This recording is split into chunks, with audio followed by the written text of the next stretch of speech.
นี่ได้ไอ้ทำตู้นะท่านเอาไว้เก็บเครื่องปรุงนะพี่น้องเอ้ยสูงปานนี้มาถึงอยู่บ่นี่ถึงพุ่นเอาขึ้นหลังคาซะนะ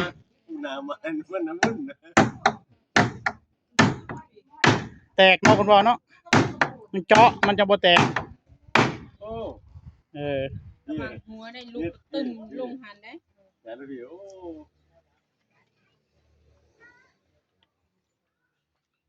บุกของเครื่อง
มันจะเปิดก็เป็นบ่ออ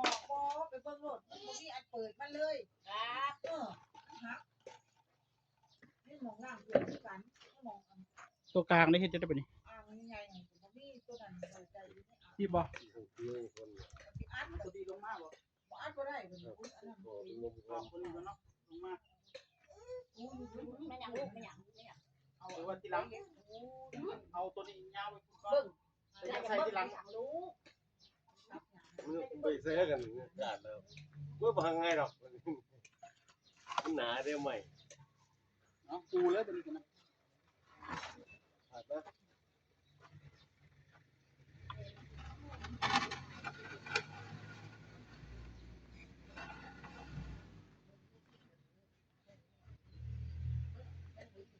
แม่นดอกคุณพ่อมันก็จะแคบสลับดิขนาดกว่ามันสิเอาเครื่องปรุงให้จะได้สิบ่แม่นเฮ้ย แม่นดิบ่นี่คือบ่ว่างนี่คือปตีนี่คือปตีนี่ไปปุ่นก่อนสิได้แก้ไม่ได้เลยเนาะ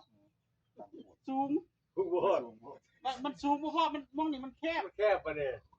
พอไปไอ้นี่มันต้องแบบนี้ลองนี่นี่จับนี่แม่นนี่คืออะไรเงี้ยนะโธ่เอาคือปตีแบบนี้แทนตีอันนี้เลยตีจากข้างล่างตีลงนี่ไอ้นี่เอาแบบนี้ตีข้างล่างนี่มองหางมันก็ต้องยังสั้นแหละเนาะจะมากขึ้นบ่เนี่ยแกตัวนี้บอกเลยไหนเกี่ยวเลยนะโอ้ย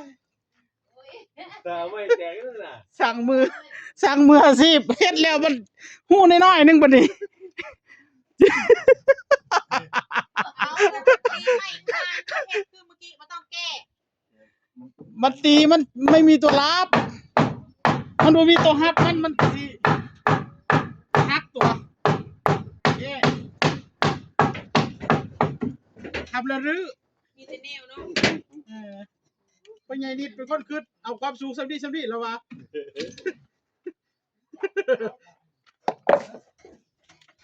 ทางนั้นถึงเอาตะปูได้จะตีได้ตะปูได้เอาสว่านน่ะเจาะเอาคุณพ่อมันมันจะบ่ไม่แตกเลยนะมันจะบ่แตกแตกหรือไม่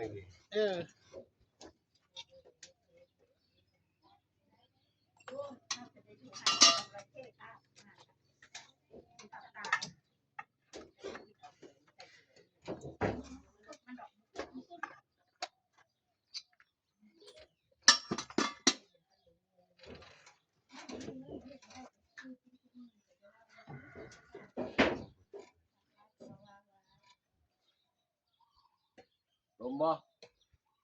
คุณน่าไปสุกห้องคนว่า แค่งานว่ะ สุกตัวคนน่ะ ลูกไปหอดเรือนหมู่ มึงงามสบายเลย เอาหลานไป ขี่ไปมันยากเอาขี่คิดมันจะว่าได้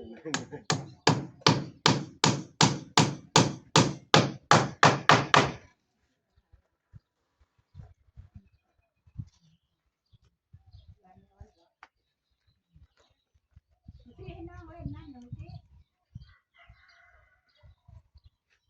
เก่งอะไรเล่นสกปรกนะ ต้อง ใช่ไหม ตกลงแล้วถึง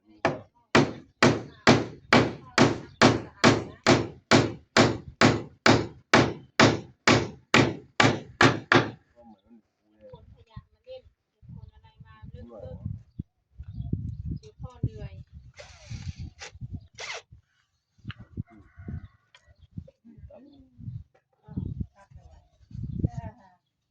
กินเล็ก เจาะแล้วก็เจาะเข้าไปเลยคุณพ่อเจาะเข้าไปแล้วก็ดันแห้งๆเลยดันเข้าไปแห้งๆ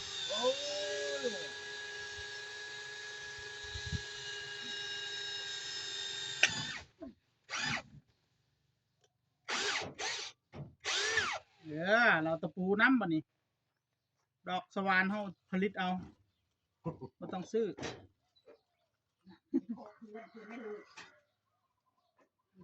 นั่นละไม่ยังบ่แตก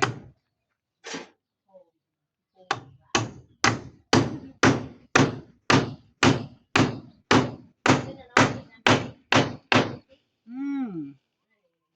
พักบ่ดิ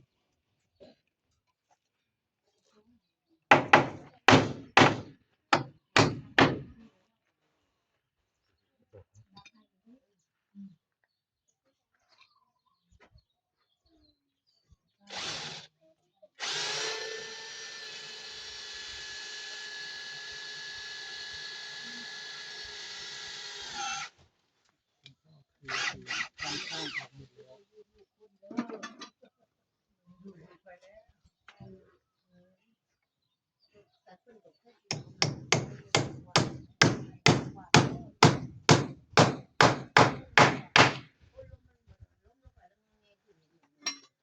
ดูดีขึ้นเยอะเลย เสร็จแล้วมั้ย แค่มึงนี่ล่ะแค่มึงนี่ขนาดนั้นอยู่นะเอาผม เราเสียมึง เอา ดู เอามาหาบอกเอาบอกว่ามือว้ายพักโน่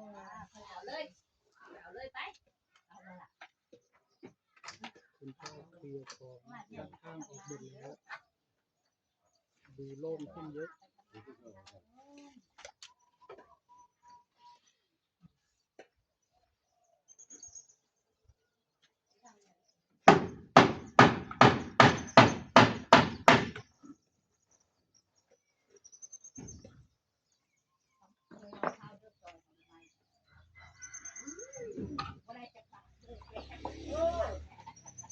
ไปลำไปเล่อยู่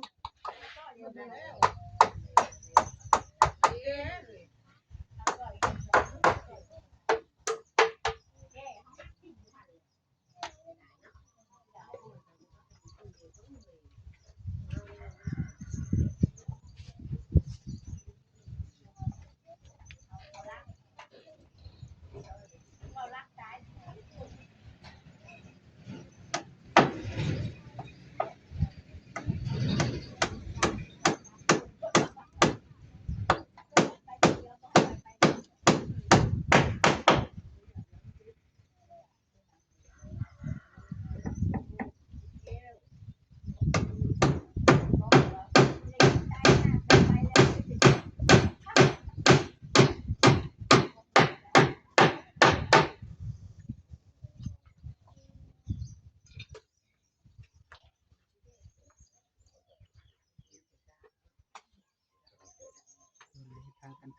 ครัว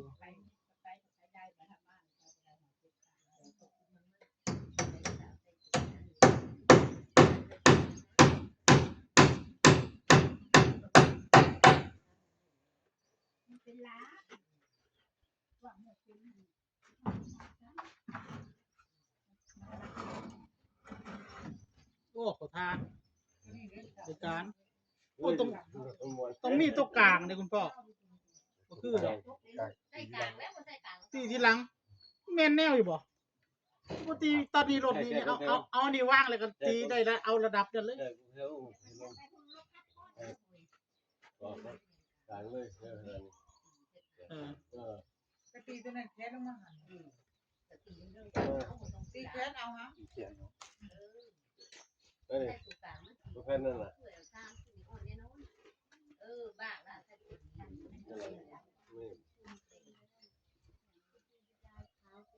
ตัวข้างในนี่เดี๋ยว ตีทั้งนอกแปะทั้งนอกมันจะตีง่าย จะพูดทำอะไร แปะทั้งนอกนี่ครับตัวนี้เริ่ม ได้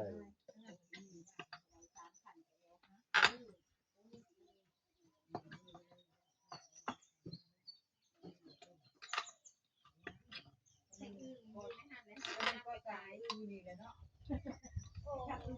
ให้เรามุดจับอึ้งไปขายตี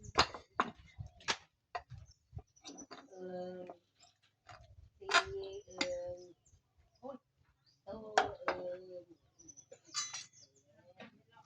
โตตายแล้ว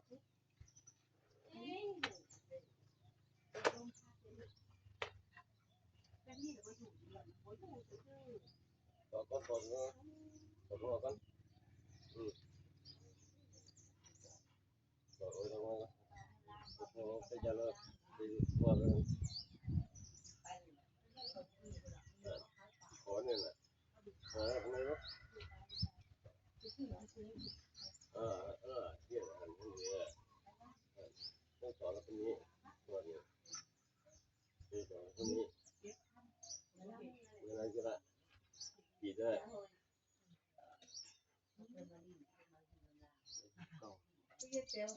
ผมก็ไม่บอกผมก็ไปเลยคนนี้ไปเลย ๆ